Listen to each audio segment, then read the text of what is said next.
नमस्कार मित्रांनो, नशीबवान आणि ठरलं तर मग या मालिकेच्या महासंगमच्या पहिल्या भागामध्ये मी तुम्हा सर्वांचे अगदी मनपूर्वक स्वागत करते. मित्रांनो, या मालिकेच्या पहिल्या भागामध्ये आपल्याला पाहायला मिळतं आता रुद्रप्रताप आणि गिरिजा या दोघांच्याही हळदीला सुरुवात झालेली असते.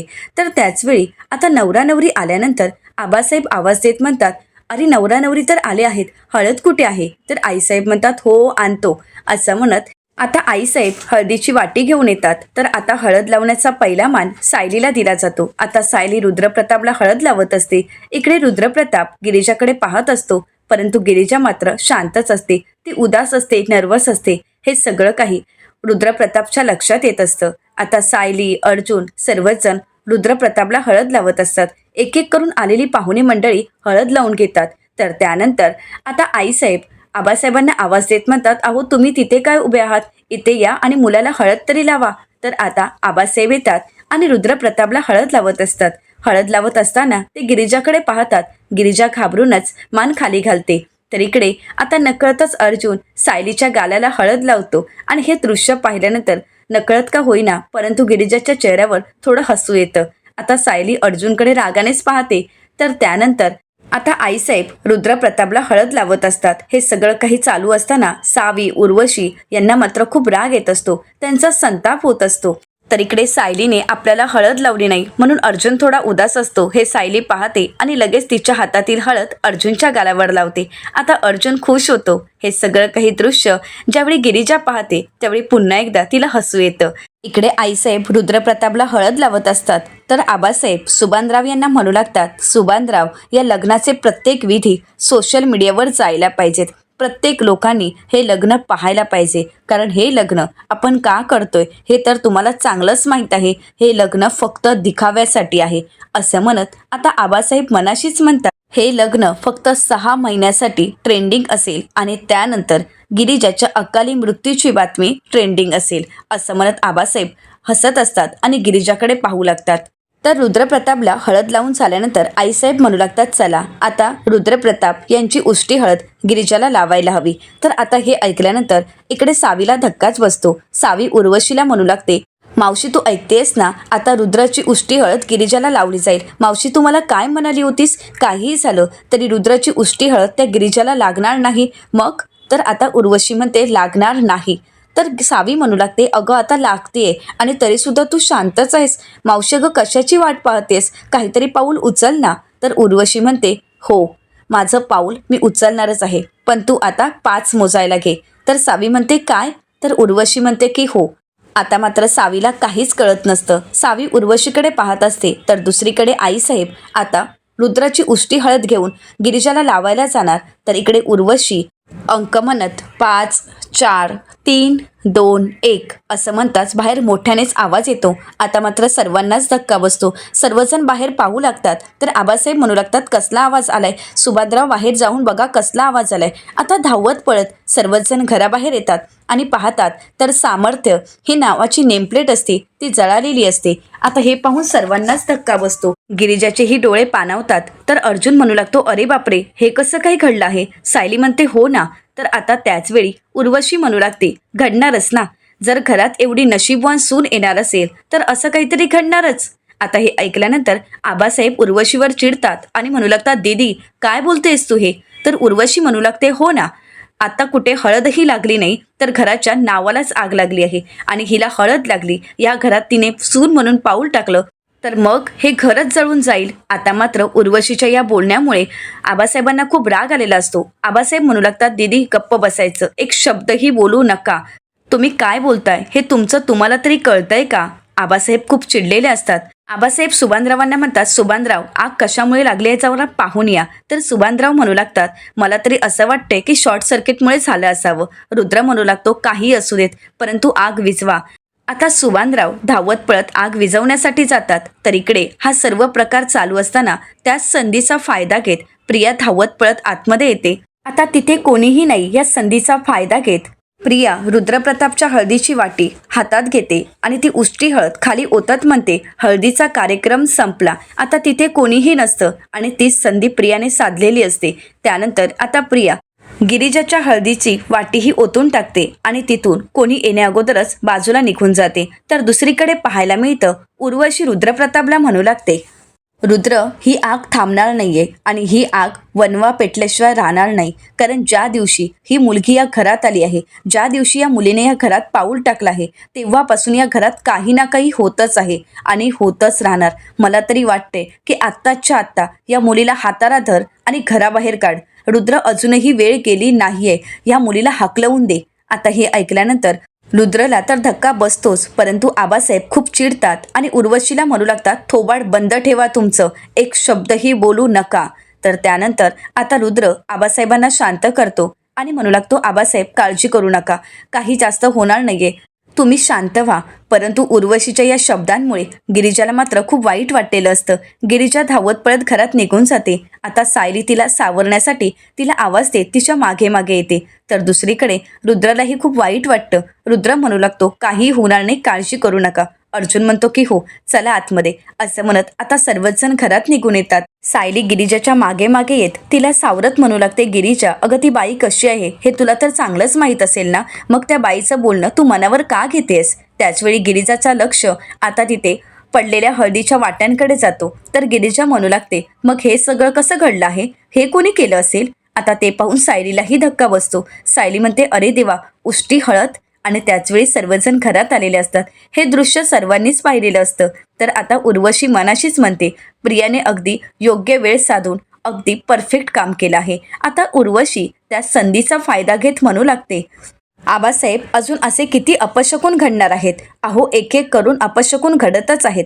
ज्या दिवशी तुम्ही या मुलीला या घरात घेतले तेव्हापासून फक्त अपशकुनच घडतायत आणि हे सगळं काही मीडिया रेकॉर्ड करून घेत असते. आबासाहेब त्यांना ओरडतात, ते कॅमेरे खाली करतात. तर इकडे रुद्रप्रतापही खूप चिडलेला असतो. उर्वशी म्हणू लागते, ही मुलगी घरात आल्यापासून फक्त अपशकुनच घडतायत आबासाहेब, अजूनही तुमचे डोळे उघडत नाहीयेत का? आता तरी भानावर या. तर आता हे ऐकल्यानंतर सायली खूप चिडते आणि सायली म्हणू लागते, अपशकुन घडतायत की घडवले जात आहेत? आता सायलीच्या या बोलण्यावर उर्वशी उलट उत्तर करत म्हणते, म्हणजे काय म्हणायचंय तुला? तर सायली म्हणते, नाही म्हणजे या घरात आनंदाचं वातावरण आहे, कोणाच्या तरी आयुष्यात आनंद येणार आहे, हे कोणाला तरी पाहवत नाही आणि अशी असंख्य माणसं या घरात आहेतच ना, आणि कदाचित त्यांनीच हे सगळं काही घडवून आणलं असावं. तर सायलीचं हे बोलणं ऐकल्यानंतर उर्वशी म्हणू लागते, उगाचच माझ्यावर खोटे आरोप करू नकोस, नाहीतर. तर अर्जुन विचारतो, नाहीतर काय? तर उर्वशी म्हणू लागते, तू उगाच मध्ये बोलू नकोस. अर्जुन म्हणतो, माझ्या बायकोला बोललेलं मी ऐकून घेणार नाही आणि खपवूनही घेणार नाही. तर उर्वशी म्हणू लागते, हो ना, मग तिला गप्प बसायला सांग. तर अर्जुन म्हणतो, मग उत्तर द्या ना तुम्ही, हे सगळं काही तुम्हीच घडून आणलंय ना. आता मात्र उर्वशी काहीच बोलत नाही. उर्वशी खूप चिडलेली असते. तर रुद्र म्हणू लागतो, आत्या, आता तू थांबशील का? एक शब्दही बोलू नकोस. तर त्यानंतर आता रुद्र अर्जुनला शांत करतो आणि म्हणू लागतो, अर्जुन प्लीज तू शांत हो. तर त्यानंतर आता रुद्र आत्याला म्हणू लागतो, आत्या, अगं काय चाललंय तुझं? प्रत्येक वेळी अपशकुन अपशकुन. अगं ही हळद चुकून सांडली असेल.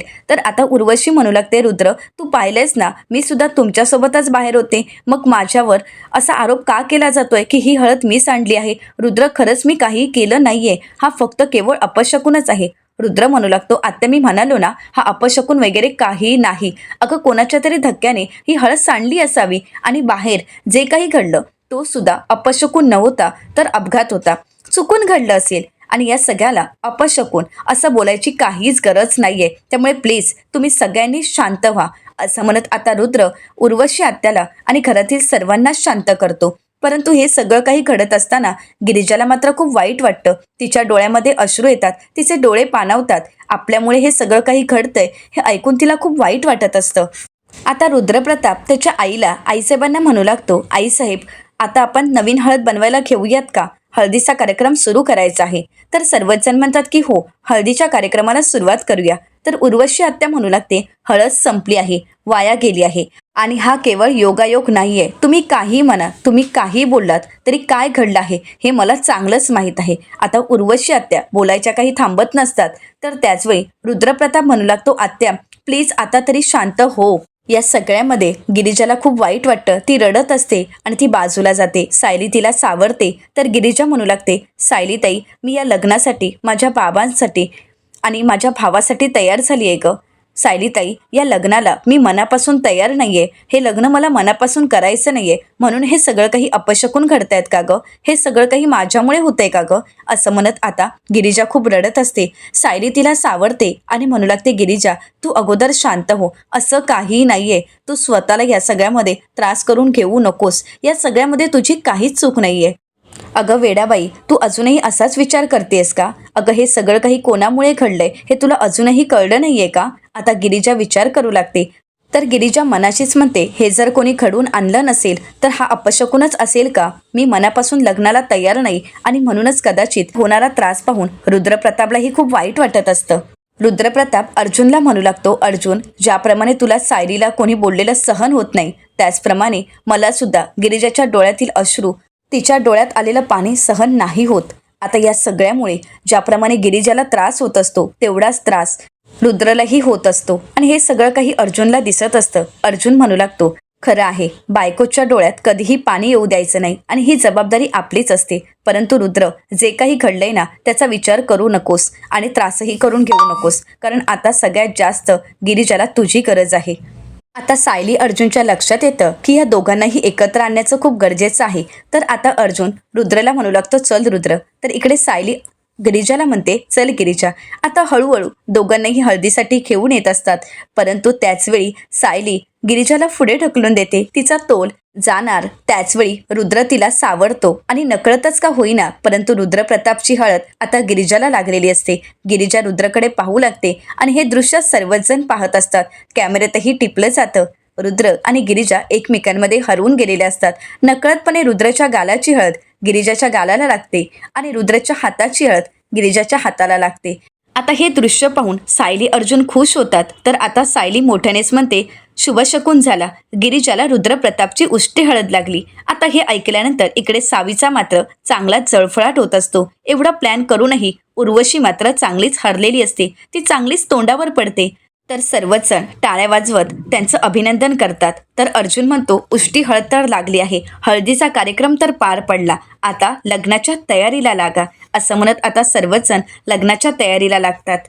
तर दुसरीकडे पाहायला मिळतं, गिरिजाचे वडील तयारी करत असतात. त्याचवेळी मोनू धावत पळत येतो आणि विचारतो, बा अजून तयारी नाही का झाली? अरे आपल्याला घेऊन जाण्यासाठी मोठी गाडी आली आहे. तर ते म्हणू लागतात, हो माझी तयारी झाली आहे. असं म्हणत दोघेही घराबाहेर पडतात. तर जी गाडी न्यायला आलेली असते ते ड्रायव्हर म्हणू लागतात, दत्तात्रय लोखंडे तुम्हीच ना? तर ते म्हणतात की हो. तर त्यानंतर ते ड्रायव्हर म्हणू लागतात, तुम्हाला घेऊन जाण्यासाठीच नागेश्वर साहेबांनी ही गाडी पाठवली आहे, तुम्ही येताय ना आमच्यासोबत? तर आता गिरिजाचे वडील आणि भाऊ म्हणतात की हो. असं म्हणत आता गिरिजाच्या हळदीला जाण्यासाठी दोघेही गाडीत बसतात. आणि त्याचवेळी तो ड्रायव्हर आता उर्वशी आत्याला फोन करतो आणि म्हणू लागतो की हो काम झालं आहे. उर्वशी आत्या म्हणू लागतात, बरं आता त्यांना घेऊन तिथून निघायचं आहे. तर दुसरीकडे उर्वशी आत्यांना प्रिया विचारते, काय झालं, दोघेही गाडीत बसले आहेत ना? उर्वशी आत्या म्हणतात की हो आता आपलं काम झालं आहे. आता या गिरिजाला जरी त्या रुद्राची उष्टी हळद लागली तरी सुद्धा आता ती काहीच करू शकणार नाही, कारण आता तिचा बाप आणि तिचा तो भाऊ आपल्या ताब्यात आहे. तर तीच राहणार, कारण ही उर्वशी आता तिला या घरात कधी येऊही देणार नाही. आता बघ पुढे काय धमाका होतो. असं म्हणत उर्वशीने खूप मोठा प्लॅन आखलेला असतो. तर दुसरीकडे पाहायला मिळतं, गिरिजा अस्वस्थ असते आणि ती सायलीला विचारते, सायलीताई मी जे करते ते बरोबर करते ना ग? कारण माझ्यामुळे या घरात अपशकुन तर घडणार नाहीत ना? तर आता सायली म्हणू लागते, गिरिजा तू स्वतःला आधी सावर आणि हो उगाच नको ते विचार मनात आणू नकोस. अगं मला सांग, तू जर खरंच अपशकुनी असतीस तर आता तुला रुद्राची उष्टी हळद लागली असती का? अगं रुद्राची उष्टी हळद लागली आहे, एवढा शुभशकुन घडला आहे आणि तरीसुद्धा तू असा विचार का करतेस? आता अजिबात असा विचार करायचा नाही. जे काही घडतंय ते चांगलंच घडतंय आणि यापुढेही चांगलंच होणार असाच विचार करायचा. काळजी करू नकोस, आम्ही आहोत तुझ्यासोबत. आता गिरिजा आपल्या वडिलांची आणि भावाची वाट पाहत असते. अजूनपर्यंत ते न आल्यामुळे ती सायलीला म्हणू लागते, सायलीताई अजून बाबा आणि मोनू नाही कसे आलेत? आणि हे सगळं काही ऐकून उर्वशीला हसू येत असतं. आणि त्याचवेळी एक मुलगी आता गिरिजाकडे येते आणि म्हणू लागते, ताई तुझा फोन वाजतोय. गिरिजा फोन उचलते तर ती व्यक्ती गिरिजाला म्हणू लागते, गिरिजा तुझ्या वडिलांची तब्येत अचानक बिघडली आहे, तू लगेच इथे निघून ये. आता हे ऐकल्यानंतर गिरिजा घाबरते. सायली तिला विचारते, गिरिजा काय झालंय? परंतु गिरिजा काही न सांगता तिथून निघून जाते. आता हे दृश्य पाहून प्रिया, उर्वशी आणि सावी खुश होतात. तर प्रिया आता सावीला म्हणू लागते, सावी आता तू बोहल्यावर चढायला तयार हो, कारण आता तुला अडवणारं इथे कोणीच नाहीये. तर उर्वशी म्हणू लागते, आता ही गिरिजा या घराबाहेर गेली की माझं सुतक संपलं. असं म्हणत ही तिघही खूप खुश होतात. तर दुसरीकडे पाहायला मिळतं, सुभेदारांच्या घरी अस्मिताच्या डोहाळे जेवणाची जय्यत तयारी केलेली असते. आता अस्मिताचीही प्रतिमा आत्या आणि कल्पनाताई मिळून तयारी करतात. अस्मिता खूप गोड दिसत असते, कल्पनाताई तिची दृष्ट काढतात. तर इकडे पाहायला मिळतं, उर्वशीने सांगितल्याप्रमाणे आता ती माणसं गिरिजाच्या बाबांना आणि भावाला घेऊन जात असतात. आता ज्यावेळी गिरिजाचे बाबा पाहतात त्यावेळी तो रस्ता खूप वेगळा असतो, अनोळखी असतो. गिरिजाचे वडील म्हणतात, अहो दादा, तुम्ही कुठून घेऊन जात आहात? अहो नागेश्वर साहेबांचं घर तर त्या रस्त्याला राहिलंय आणि तुम्ही इथून कुठून घेऊन जात आहात? तर मोनू त्यांना म्हणतो, अहो दादा, गाडी वळवा. तर ते दादा म्हणू लागतात, अहो गाडी वळणार नाही आणि हो, तू गप्प बसायचं. तुम्हाला जिथे घेऊन जायचंय ना तिथेच आम्ही घेऊन जाणार आहोत, त्यामुळे एक शब्दही बोलायचा नाही. आता मात्र मोनू आणि गिरिजाच्या वडिलांच्या सगळं काही लक्षात आलेलं असतं. ते मोठमोठ्याने गाडी थांबवण्याची विनंती करत असतात, परंतु उर्वशीची माणसं काही गाडी थांबवायला तयार नसतात.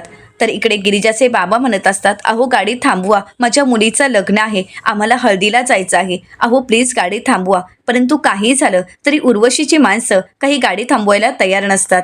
परंतु त्याचवेळी गाडीचा ड्रायव्हर ब्रेक लावतो. तर आता उर्वशीचा माणूस म्हणू लागतो, अरे तू गाडी का थांबवलीयस? तर तो ड्रायव्हर म्हणू लागतो, अरे समोर तरी बघ. आता समोर सायली अर्जुनची एंट्री झालेली असते. समोर सायली अर्जुन अचानकच त्यांच्या समोर येऊन धडकतात आणि आता मात्र ते दोघेही घाबरून जातात.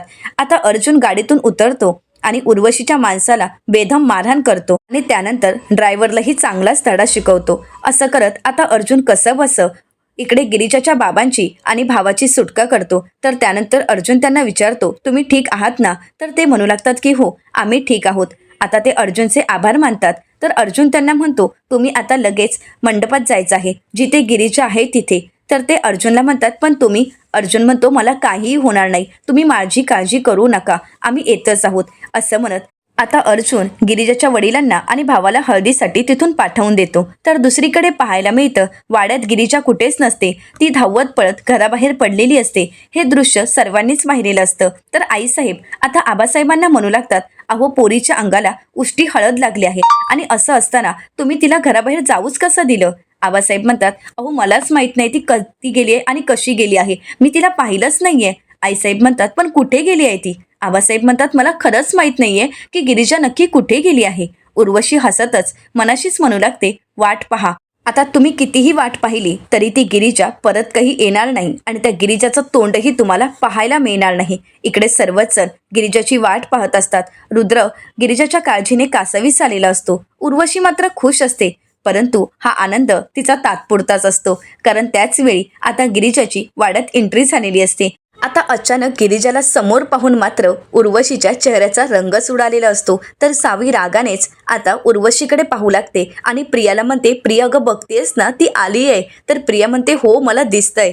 तर आता रुद्रप्रताप गिरिजाला विचारतो, गिरिजा तुम्ही कुठे गेला होता आणि कुठे होता एवढा वेळ? गिरिजा म्हणू लागते, मला फोन आला होता की बाबांची तब्येत बिघडली आहे. तर आईसाहेब म्हणू लागतात, हो गिरिजा, पण तुझ्या अंगाला तर उष्टी हळद लागली आहे, मग तू कुठे गेली होतीस? तर गिरिजा म्हणू लागते, मला फोन आला होता आणि म्हणूनच मी निघाले होते. तर आबासाहेब म्हणतात, मग लगेच कशा का आलात तुम्ही? तर गिरिजा म्हणते, नाही मी निघाले होते. असं म्हणत गिरिजा आता घडलेला सर्व प्रकार सर्वांना सांगू लागते, कारण ज्यावेळी गिरिजा घराबाहेर पाऊल टाकत असते त्याचवेळी त्या ठिकाणी अर्जुन आलेला असतो. अर्जुन गिरिजाला थांबवतो आणि विचारतो, गिरिजा तू कुठे निघालीयस? त्याचवेळी सायली त्या ठिकाणी येते आणि गिरिजाला विचारते, गिरिजा अगं कुठे जातेस तू? गिरिजा म्हणते, सायली ताई, अगं बाबांची तब्येत ठीक नाहीये, मला फोन आला होता, मला जावं लागेल. सायली म्हणते, गिरिजा अगं तुझ्या अंगाला उष्टी हळद लागली आहे आणि अशा अवस्थेत तू नाही बाहेर जाऊ शकत, त्यामुळे प्लीज तू घरातच थांब. गिरिजा म्हणते, पण माझ्या बाबांची तब्येत? सायली म्हणते, काळजी करू नकोस, आम्ही जातोय ना तिथे. अर्जुन म्हणतो, गिरिजा ते आम्हाला आमच्या वडिलांप्रमाणेच आहेत, त्यामुळे तू काळजी करू नकोस, आम्ही तिथे जातोय आणि त्यांची काळजी घेऊ, पण तू इथून कुठेही जाणार नाहीस. असं म्हणत सायली अर्जुनने गिरिजाला जाण्यापासून थांबवलेलं असतं. तर गिरिजा म्हणू लागते, परंतु मला काळजी वाटत आहे. रुद्र म्हणू लागतो, काळजी करू नकोस, तुझ्या बाबांना काहीही होणार नाही. गिरिजा म्हणते, हो, पण जोपर्यंत त्यांचा फोन येणार नाही तोपर्यंत मला काळजी वाटणारच ना. तर रुद्रप्रताप म्हणू लागतो, गिरिजा, सायली अर्जुन गेले आहेत ना तिथे, मग काळजी करू नका, सगळं काही ठीक होणार. सायली अर्जुन तुमच्या वडिलांची नक्कीच काळजी घेतील, पण तुम्ही निश्चिंत राहा, असं म्हणत आता रुद्रप्रताप गिरिजाला सावरतो. आता इकडे मात्र उर्वशीचा प्लॅन पुन्हा एकदा फसलेला असतो. तर दुसरीकडे पाहायला मिळतं अस्मिताच्या डोहाळे जेवणाची जय्यत अशी तयारी केलेली असते. खूप छान असं अस्मिताला आवडेल असं डेकोरेशनही केलेलं असतं. ते सर्व डेकोरेशन पाहून अस्मिता खुश होते, परंतु ती थोडी उदासही असते, कारण अजूनपर्यंत सचिन आलेला नसतो. आणि म्हणूनच अस्मिता कल्पनाताईंना विचारते, मम्मा तू सचिनला फोन केलायस का गं? तर कल्पनाताई म्हणतात, हो मी सचिनला फोन केला आहे आणि सचिन म्हणाला आहे की तो नक्की येणार आहे. तर अस्मिता म्हणते, पण तो अजूनपर्यंत आलाच नाहीये, अजून किती वेळ लागणार मम्मा त्याला? तर कल्पनाताई म्हणतात, अस्मिता तू पॅनिक होऊ नकोस, तू शांत हो, तो ऑन द वेच असेल आणि तू स्वतःच्या जीवाची घालमेल करू नकोस. तू स्वतःला त्रास होईल असं आता काहीही करायचं नाही. आणि हो, आता तू असं उदासही राहायचं नाहीये. तुझ्यासाठी हा आनंदाचा क्षण आहे, हे सगळं काही तुझ्यासाठी आहे, असं म्हणत कल्पनाताई अस्मिताला शांत करतात. तर त्यानंतर प्रतिमा त्या अस्मिताला पाणी आणून देतात आणि म्हणतात, पाणी पी आणि शांत हो. आणि कल्पनाने जे सांगितले ते लक्षात ठेवायचं. अस्मिता, अगं जास्त विचार नको करूस, या सगळ्यामुळे तुला त्रास होऊ शकतो. सर्वजण अस्मिताला समजावत असतात आणि त्याचवेळी सचिन त्या ठिकाणी आलेला असतो. आता सचिनला आलेला पाहून अस्मिता खुश होते. सचिन म्हणू लागतो, सो सॉरी, खूप ट्रॅफिक होतं आणि ट्रॅफिकमुळेच मला यायला उशीर झाला. अस्मिता, खरंच सॉरी. अस्मिता रडत असते. तर आता सचिन म्हणू लागतो, तू का रडतेस? अस्मिता म्हणते, मग काय करू सांग ना. सचिन, अरे किती वाट बघायला लावतोस? अरे तू सतत माझ्या सोबत असावास, तू माझ्या जवळ असावास असंच वाटत असतं. तू कायमच माझ्यापासून दूर राहतोस. परंतु सचिन, तू माझ्यासोबत नसलास तर खरंच खूप जीव घाबरून जातो. मनात नको नको ते विचार येतात आणि त्या विचारांनी घाबरायला होतं. सचिन म्हणू लागतो, मग मनात असे विचार आणायचेच कशाला?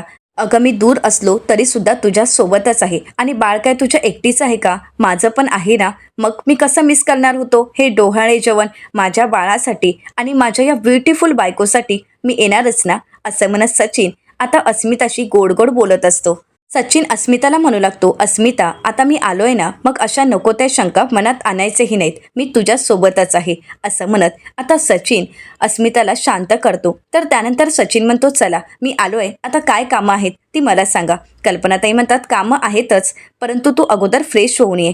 तर प्रतिमा आत्या म्हणतात, हो ना, आलायस बाहेरून, मग अगोदर फ्रेश होऊन ये, मग आपण सर्वांनीच डोहाळे जेवणाच्या कार्यक्रमाला सुरुवात करूया. कल्पनाताई म्हणतात, सचिन लवकर फ्रेश होऊन ये, कारण आपल्याला लवकरच डोहाळे जेवणाचा कार्यक्रम सुरू करायचा आहे. सचिन म्हणतो की हो आलोच, असं म्हणत आता सचिन फ्रेश होण्यासाठी निघून जातो. तर कल्पनाताई अस्मिताला विचारतात, आता खुश ना? तर अस्मिता म्हणते की हो, आता मी खरंच खूप खुश आहे. अस्मिताचा चेहरा खुललेला असतो. तर दुसरीकडे पाहायला मिळतं आता गिरिजा सायलीला फोन करण्याचा प्रयत्न करत असते, परंतु सायली काही फोन उचलत नसते. गिरिजा म्हणू लागते, सायलीताई फोनच उचलत नाहीये. आता वडिलांच्या काळजीने गिरिजाचा जीव कासावीस होत असतो. तिला वडिलांची काळजी वाटत असते. इकडे रुद्रप्रतापही अर्जुनला फोन करण्याचा प्रयत्न करत असतो, परंतु अर्जुनचाही काही फोन लागत नसतो. रुद्रप्रताप म्हणू लागतो, अर्जुनचाही फोन लागत नाहीये. तर गिरिजा म्हणू लागते, मी काय म्हणते, मी जाऊन येऊ का? कारण मला नाहीतर चैन नाही पडणार, मी नाही इथे शांत राहू शकत. तर रुद्रप्रताप म्हणतो, मी सुद्धा येतो. तर आता आईसाहेब म्हणू लागतात, तुम्ही दोघंही कुठेच जाऊ शकत नाही, कारण तुम्हा दोघांच्याही अंगाला हळद लागली आहे आणि अशी उष्टी हळद लागल्यानंतर तुम्ही कुठेच जाऊ शकत नाही. परंतु त्याचवेळी मोनू मोठ्यानेच आवाज येतो आणि म्हणतो, तायडे. आता हा आवाज ऐकल्यानंतर इकडे मात्र उर्वशीच्या पायाखालची जमीनच सरकते.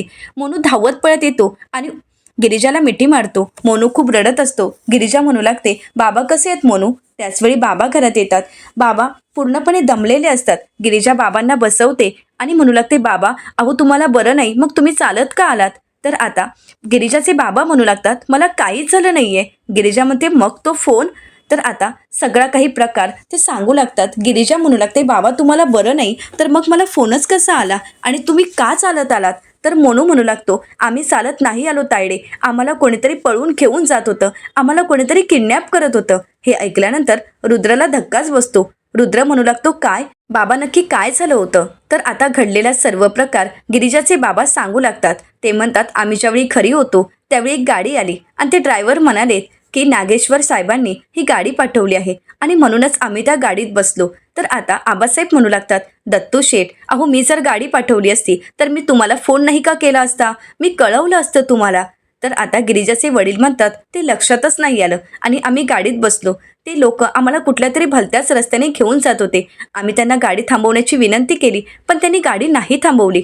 मोनू मोठ्यानेच ओरडला. मोनू म्हणतो की हो, मी मोठमोठ्याने ओरडायला लागलो. तर आता गिरिजाचे वडील म्हणतात तो आवाज सायली अर्जुनने ऐकला आणि त्यांनीच आम्हाला सोडवलं आहे. तर आता रुद्रप्रताप विचारतो की मग सायली अर्जुन कुठे आहेत? तर ते म्हणू लागतात ते माहीत नाही. कदाचित ते त्या माणसांच्या मागावर गेले असावेत. आता मात्र उर्वशी पूर्णपणे घाबरते. तर सावी म्हणू लागते मावशी, आता आपला प्लॅन यांना कळणार तर नाही ना? तुझं नाव तर ते नाही ना घेणार? उर्वशी म्हणू लागते यांनी जर माझं नाव घेतलं तर माझं अस्तित्वच संपलं, मग मेलेच मी. असं म्हणत उर्वशी पूर्णपणे घाबरून गेलेली असते. आणि हे सगळं काही आता गिरिजाच्या लक्षात येतं. गिरिजा म्हणू लागते माझ्या जीवावर उठणारी व्यक्ती आणि मला या घरातून बाहेर काढणारी व्यक्ती आत्या सासूबाईच आहेत. त्यांनीच हे सगळं काही केलं आहे. गिरिजा स्वतःचे अश्रू पुसते आणि आता इकडे उर्वशीकडे रागानेच पाहू लागते. उर्वशीने केलेल्या कारस्थानांचं गिरिजाला सगळं काही माहीत असतं. गिरिजा म्हणू लागते आत्या सासूबाई, तुम्ही एवढ्या खालच्या पातळीला जाल असं मला वाटलंही नव्हतं. आज बाहेर लागलेली ती आग, सांडलेली ती हळद आणि ओव्हनचा झालेला तो स्फोट, हे सगळं काही तुम्हीच घडून आणलाय. माझ्या जीवापर्यंत होता, माझ्या जीवावर बेतत होतं तोपर्यंत मी शांत होते, परंतु आज तुम्ही तर खालची पातळी गाठली आहे. आज तुम्ही माझ्या वडिलांना, माझ्या भावाला त्रास देण्याचा प्रयत्न केला, त्यांचा जीव घेण्याचा प्रयत्न केला. परंतु एक गोष्ट लक्षात ठेवा, आत्तापर्यंत माझ्या वडिलांना आणि माझ्या भावाला काही झालं तरी मी शांत राहिली नाही. आणि जर कोणी त्यांच्या वाट्याला जाण्याचा प्रयत्न केला तर ही गिरिजा त्याचा जीव घेतल्याशिवाय शांत राहणार नाही. आता गिरिजाचं हे रौद्ररूप पाहून संपूर्ण वाडा शांत झालेला असतो. उर्वशी खूप चिडलेली असते. उर्वशी रागानेच आता गिरिजावर आवाज चढवते आणि तिच्या समोर धावून येते. परंतु रुद्रप्रताप गिरिजाच्या सोबत असतो. आता गिरिजा उर्वशी आत्याला कशाप्रकारे धडा शिकवेल आणि गिरिजा आणि रुद्रप्रतापचं लग्न कशाप्रकारे निर्विघ्नपणे पार पडेल, या असंख्य प्रश्नांची उत्तरं आपल्याला दुसऱ्या भागात पाहायला मिळणार आहेत.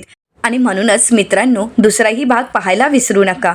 मालिकेचा पहिला भाग पाहिल्याबद्दल तुम्हा सर्वांचे अगदी मनपूर्वक धन्यवाद.